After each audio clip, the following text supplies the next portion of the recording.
everyone, welcome to Screen This. Today, I'll be recapping The Amazing Race Canada. Jet and Dave get to depart first for the second time in a row to start off the leg, and we find out teams will now fly to Quebec City. Once arriving, teams head to Levi's Fort historic site to search for their next clue. All teams leave Regina together, but at the stopover in Toronto, Jet and Dave will arrive at 7:30 p.m.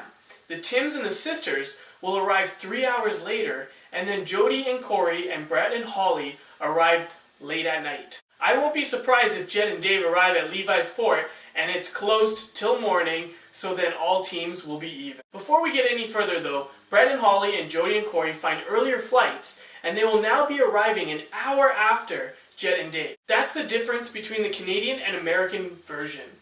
I know it's a lot harder in the American version because they have to travel the entire world, but within Canada, there are a lot of flights, and you can always leave on an earlier flight. What a surprise! When Jet and Dave arrive at the fort, they find out it doesn't open till 10 in the morning.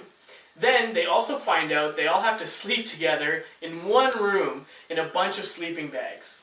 I thought it was pretty funny when Jet and Dave decided to write a fake clue in the sandbox they found and how they were targeting the sisters. But the funny thing is, Jody and Corey fell for it, and it was definitely a good laugh, seeing them run around looking for the clue. When teams find the clue, they then have to take a ferry across the St. Lawrence River and head to the statue of Samuel de Champlain for their next clue.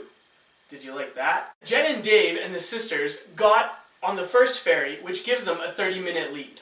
When teams find the next clue, they come to a detour, sculpt it or spot it.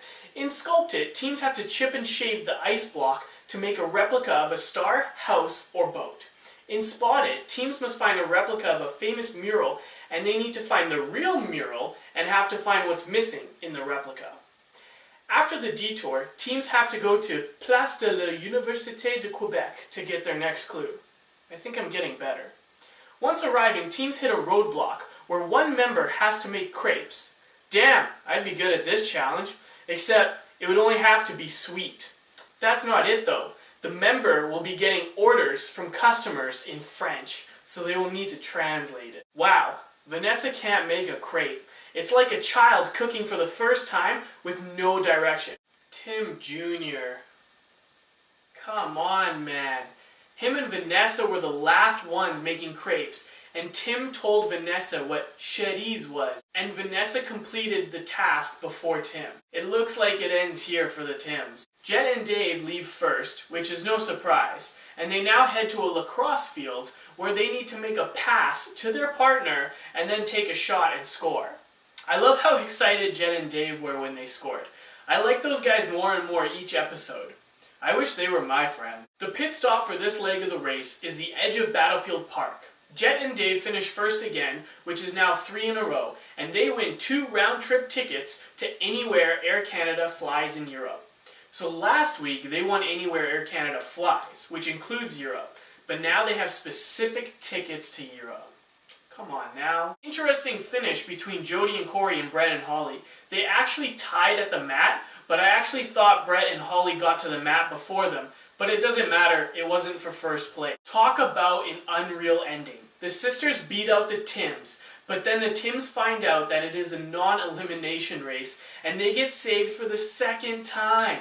I gotta say, I'll be pretty upset if they win this race. Did anyone catch that? John Montgomery said the sisters were Team 3, but actually they were Team 4.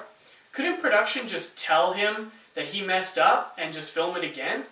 I guess the Tims were close behind? I don't know, what do you think? Just looking at the commercial, it looks to be the most intense leg. Teams head north to Nunavut, and it looks like a lot of teams struggle. My prediction, the sisters go home. But if they don't, I swear, I'll stop cheering against them. They always seem to surprise everyone. Well, there you have it, everyone. Make sure to like the video below, and most importantly, subscribe. Until later.